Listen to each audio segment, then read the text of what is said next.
তিস্তা বাঁচানো স্লোগানে উত্তাল উত্তর জনপদ। পানির ন্যায্য হিস্সা দেয়া সহ ভারতকে দাদাগিরি বন্ধের আহ্বান ফখরুলের। এবারের নির্বাচনে কেউ বাড়তি সুবিধা পাবে না ঘোষণা স্বরাষ্ট্র উপদেষ্টার। ভোট বিলম্বিত হলে ষড়যন্ত্র বাড়বে বললেন তারেক। জুলাই বিপ্লবের ডকুমেন্টারি ভারতীয় মিডিয়ার জন্য চপেটাঘাত বললেন প্রেস সচিব। বৈষম্য বিরোধী ছাত্রদের নেতৃত্বে আত্মপ্রকাশ হচ্ছে নতুন সংগঠন। এবং রমজান ঘিরে সুলভ মূল্যে চাল বিতরণ করবে সরকার। রাজস্ব বাড়াতে নতুন করদাতা খুঁজে বের করতে ডিসিদের নির্দেশ।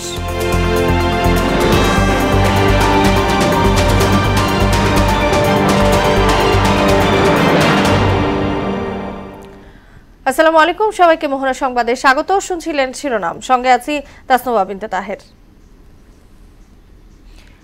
এবার বিস্তারিত।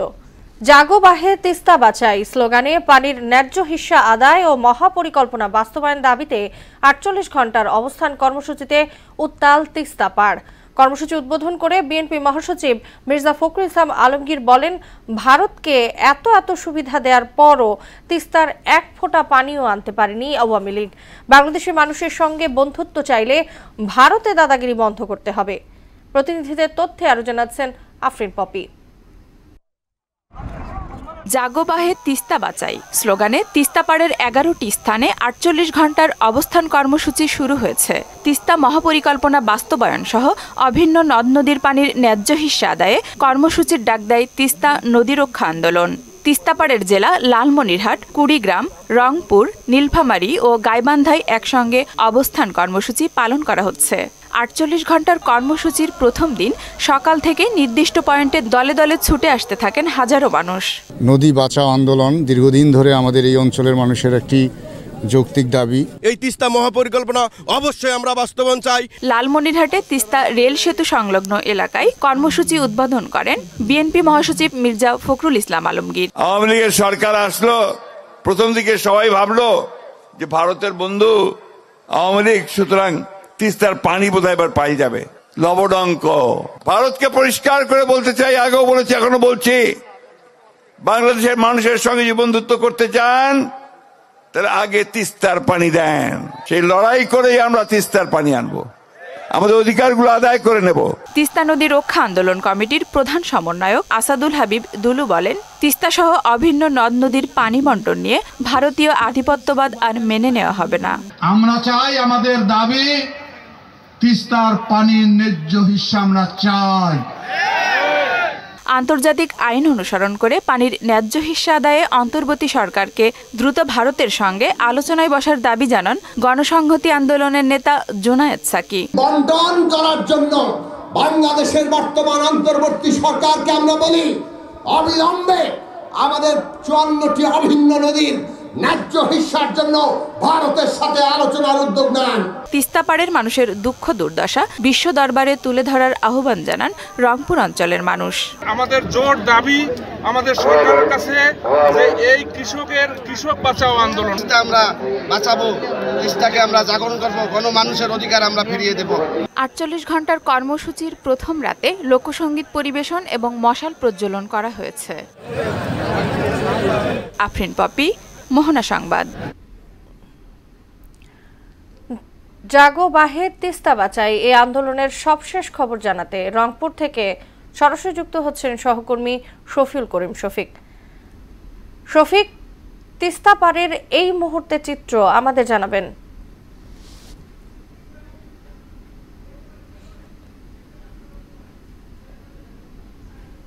আপনি জানেন রংপুর বিভাগের এই জেলাটি হচ্ছে লালমনিরহাট জেলা। এই লালমনিরহাট অর্থাৎ তিস্তা নদীর যে অববাহিকা আছে, এই অববাহিকা অর্থাৎ তিস্তা যে সড়ক সেতু আছে, এই সড়ক সেতুর পাশেই এই জায়গায় কিন্তু মানুষেরা যারা তিস্তা নদীর যারা ক্ষতিগ্রস্ত হয় তারা কিন্তু এই তিস্তার পানির ন্যায্য হিস্সা আদায় এবং তিস্তা মেগা প্রকল্প অবিলম্বে বাস্তবায়নের দাবিতে তাদের কিন্তু ১৭ এবং ১৮ তারিখ এই 2 দিন অর্থাৎ ৪৮ ঘন্টা তাদের লাগাতার অবস্থান কর্মসূচি, যার কারণে এখন রাত হয়ে গেছে। আপনাকে যদি ক্যামেরার চোখে দেখাই যে এই জায়গাগুলো ক্যামেরার চোখে যদি দেখে এই জায়গাগুলো কিন্তু তারা কৃপাল দিয়ে ঘর তৈরি করেছে। তাদের যে বিষয়টি হচ্ছে মির্জা ফখরুল ইসলাম আলমগীর সহ বিভিন্ন নেতৃবৃন্দ যে বক্তব্য দিয়েছিলেন তারপরে তারা কিন্তু এই জায়গায় রাত্রি যাপন করবেন।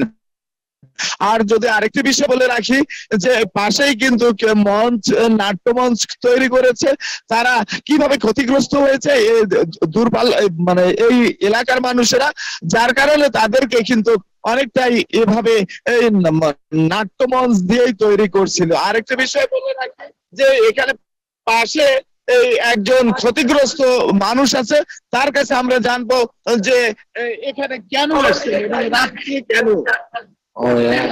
আমাদের এই যে 17-18 তারিখ আজকে একটা লাগাতার কর্মসূচি আছে ইসলামপাড়ে, এই কারণে আমরা আসছি। ধন্যবাদ আপনাকে। এতক্ষণে আপনি শুনলেন যে রংপুরের অর্থাৎ লালমনিরহাটের যে তিস্তা অববাহিকায়, এই শুধু লালমনিরহাট না 5টি জেলায় কিন্তু এই কর্মসূচি চলছে। এখানে কৃপাল দিয়ে শুধু 2-1টি ঘর না, হাজার হাজার ঘর তৈরি করে তারা রাত্রি যাপন করবেন এবং আগামীকাল আবারও তাদের কর্মসূচি আছে। তাসনুভা, এই ছিল রংপুর থেকে তিস্তা নদীর যে ন্যায্য দাবি। শফিক, আপনাকে ধন্যবাদ। আগামী নির্বাচন শতভাগ নিরপেক্ষ হবে নিশ্চয়তা দিয়ে ভোট কারচুপিতে প্রিজাইডিং অফিসারদের কোনো ভূমিকা থাকবে না বলে জানালেন স্বরাষ্ট্র উপদেষ্টা জাহাঙ্গীর আলম চৌধুরী।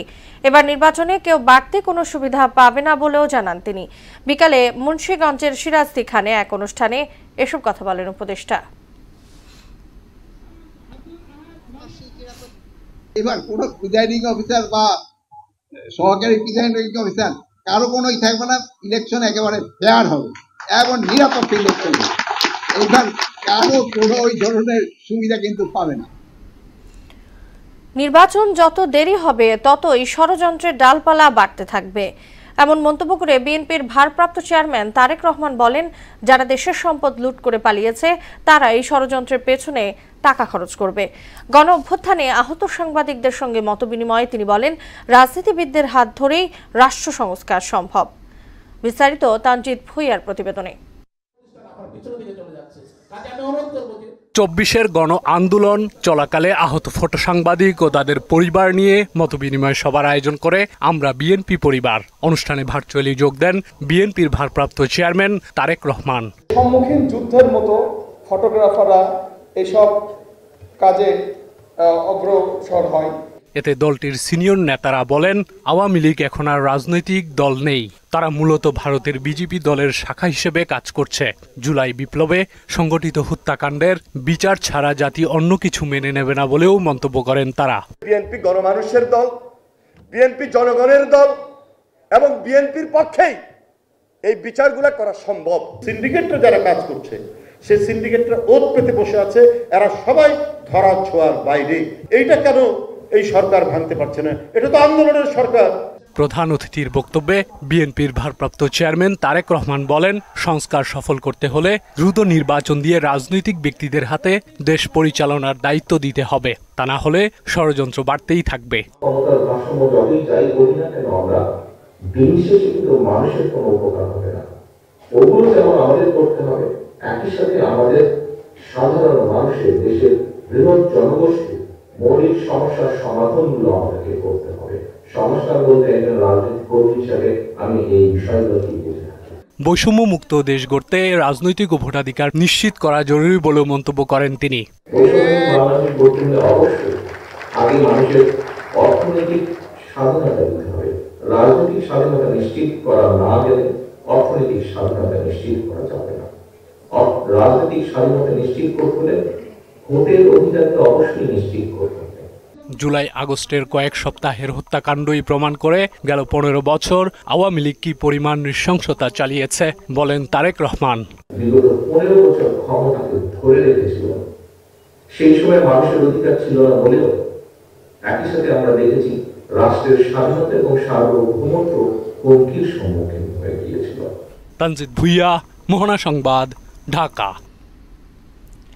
তথ্য যাচাইকারী প্রতিষ্ঠানকে একজন নাগরিকের সব তথ্য আর দেয়া হবে না বলে জানিয়েছেন জাতীয় পরিচয় নিবন্ধন অনুবিভাগের মহাপরিচালক এএসএম হুমায়ুন কবির।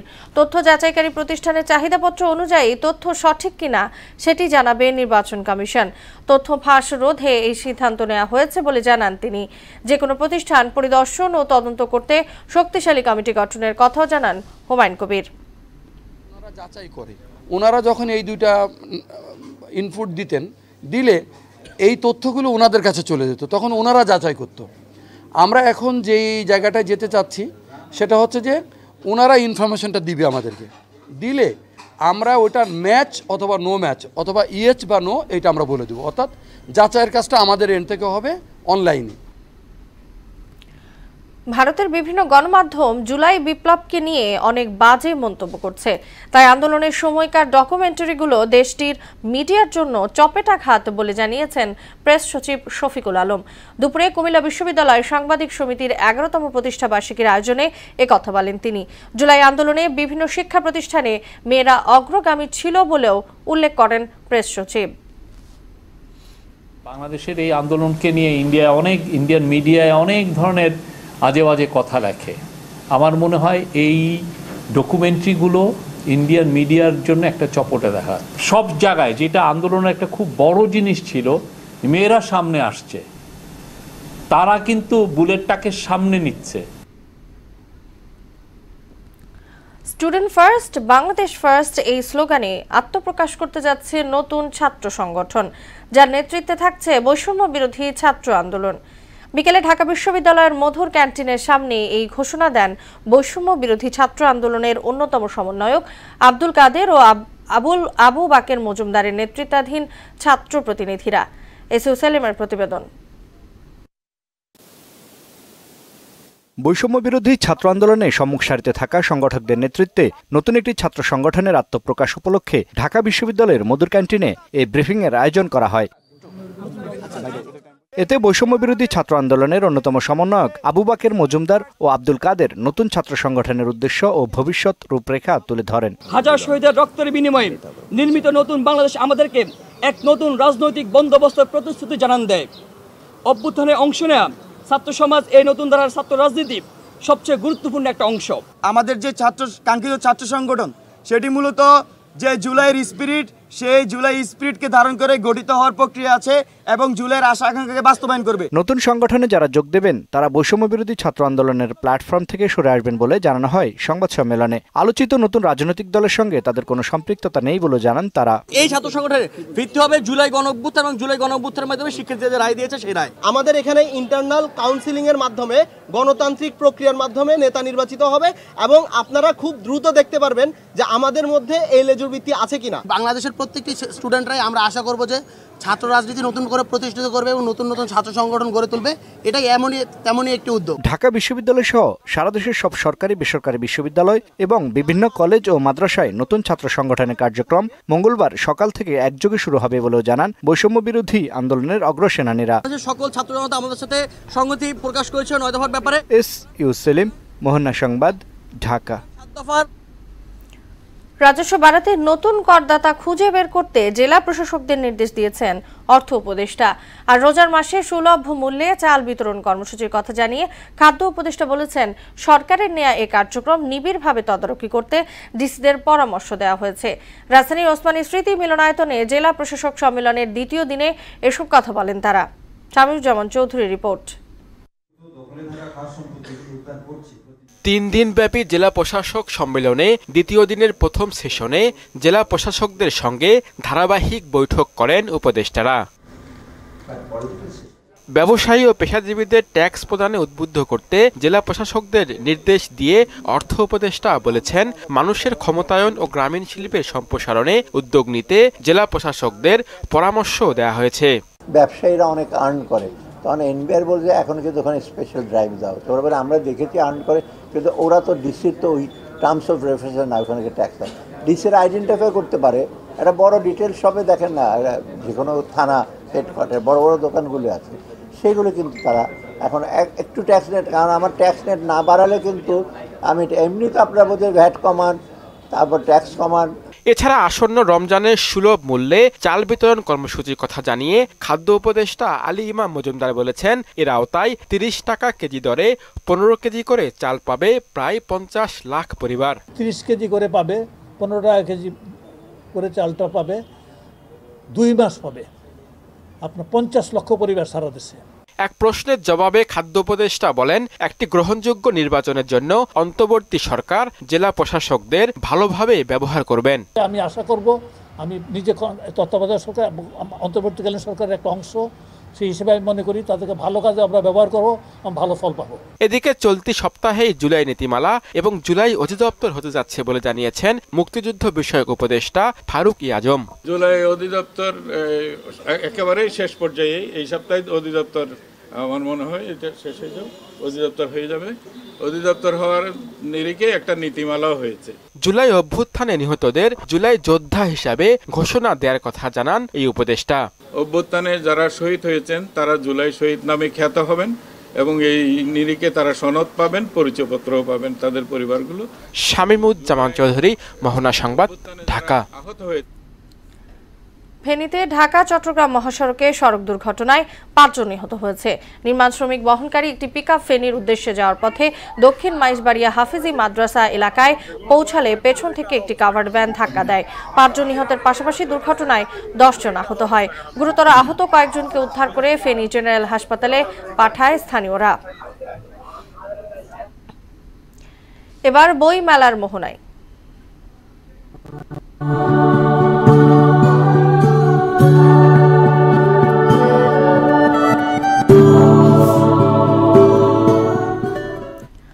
সময় গড়ানোর সঙ্গে জমজমাট অমর 21 বইমেলা।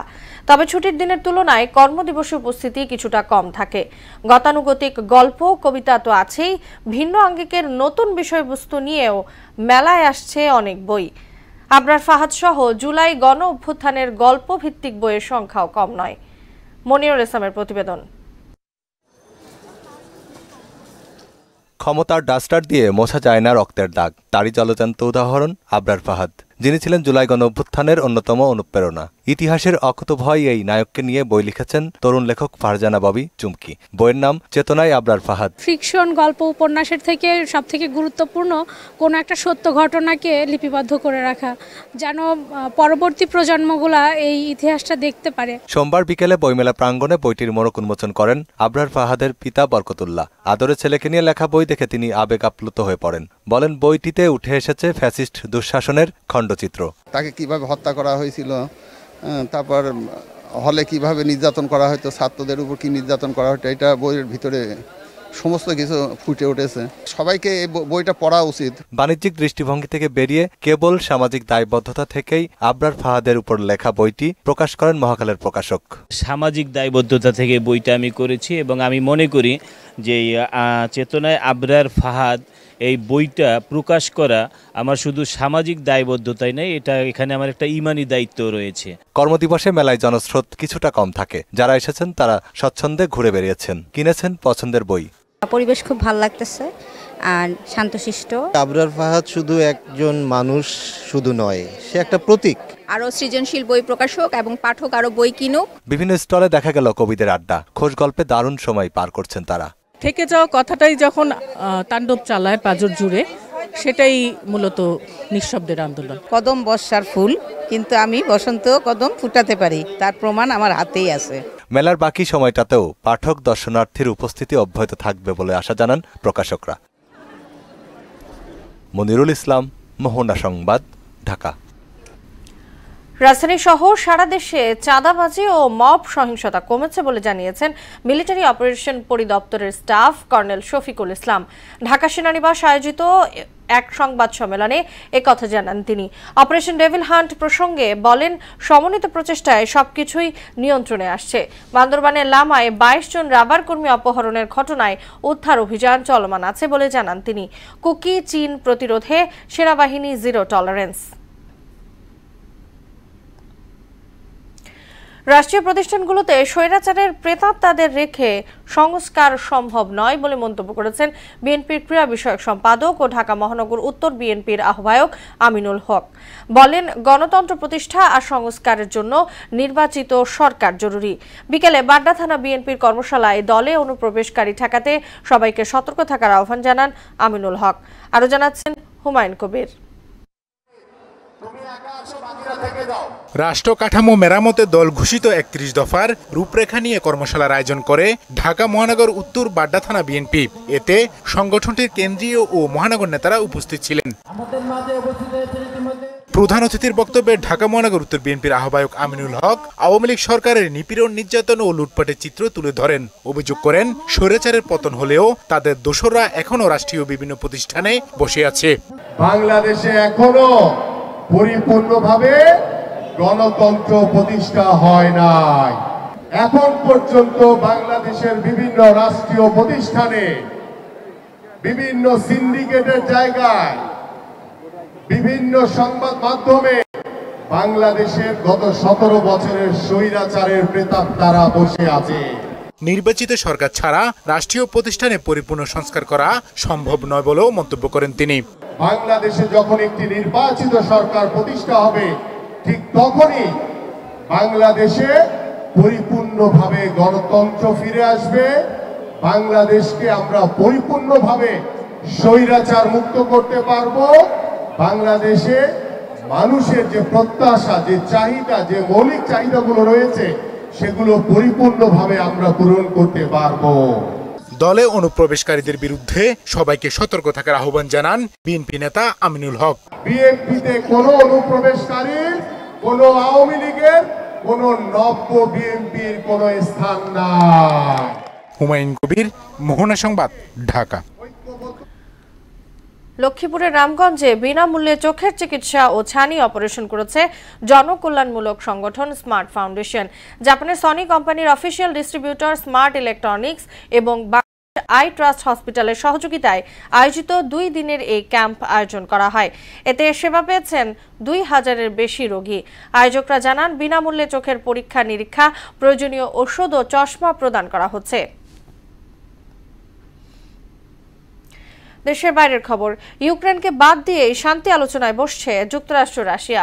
প্রেসিডেন্ট জেলেনস্কি বলছে, আলোচনায় অংশগ্রহণ না করতে দিলে ইউক্রেন নিয়ে 2 পরাশক্তির কোনো সিদ্ধান্ত মেনে নেবে না তার দেশ। এদিকে ইউক্রেনে সেনা পাঠাতে যুক্তরাজ্য প্রস্তুত আছে বলে জানিয়েছেন ব্রিটিশ প্রধানমন্ত্রী কিয়ার স্টারমার। অন্যদিকে গাজায় ধ্বংসস্তূপের ভেতর থেকে আরও 6 ফিলিস্তিনির মরদেহ উদ্ধার করা হয়েছে। এবার বিপিএল এর টিকিট বিক্রি থেকে 13 কোটি 25 লাখ টাকা আয় করেছে বলে জানিয়েছেন বিসিবি সভাপতি ফারুক আহমেদ। সন্ধ্যায় পাঠানো এক ভিডিও বার্তায় জানান, টিকিট বিক্রির লভ্যাংশ ফ্র্যাঞ্চাইজিগুলোর সঙ্গে ভাগ করবে বিসিবি। বিপিএল আমরা অ্যাপ্রক্সিমেটলি 12 কোটি 25 লক্ষ টাকার টিকিট বিক্রি করেছি। যদি ছোট্ট একটা কম্পারিজন যদি আপনাদের আমরা দেই, এই পর্যন্ত বাংলাদেশ ক্রিকেট বোর্ড গত 10 এডিশনে যেই টিকিট বিক্রি করেছে, আপনার 15 কোটি টাকার মতো, সেটা বিবেচনা করলে আমরা 1 বছরই এটা কাছাকাছি চলে গেছি। শেষ করব মোহনা সংবাদ, যাবার আগে শিরোনামগুলো জানিয়ে দিচ্ছি আরো একবার। তিস্তা বাঁচানোর স্লোগানে উত্তাল উত্তর জনপদ। পানির ন্যায্য হিস্সা দেয়া সহ ভারতকে দাদাগিরি বন্ধের আহ্বান ফখরুলের। এবারের নির্বাচনে কেউ বাড়তি সুবিধা পাবে না, ঘোষণা স্বরাষ্ট্র উপদেষ্টার। ভোট বিলম্বিত হলে ষড়যন্ত্র বাড়বে বললেন তারেক। জুলাই বিপ্লবের ডকুমেন্টারি ভারতীয় মিডিয়ার জন্য চপেটাঘাত বললেন প্রেস সচিব। বৈষম্য বিরোধী ছাত্রদের নেতৃত্বে আত্মপ্রকাশ হচ্ছে নতুন সংগঠন। এবং রমজান ঘিরে সুলভ মূল্যে চাল বিতরণ করবে সরকার। রাজস্ব বাড়াতে নতুন করদাতা খুঁজে বের করতে ডিসিদের নির্দেশ।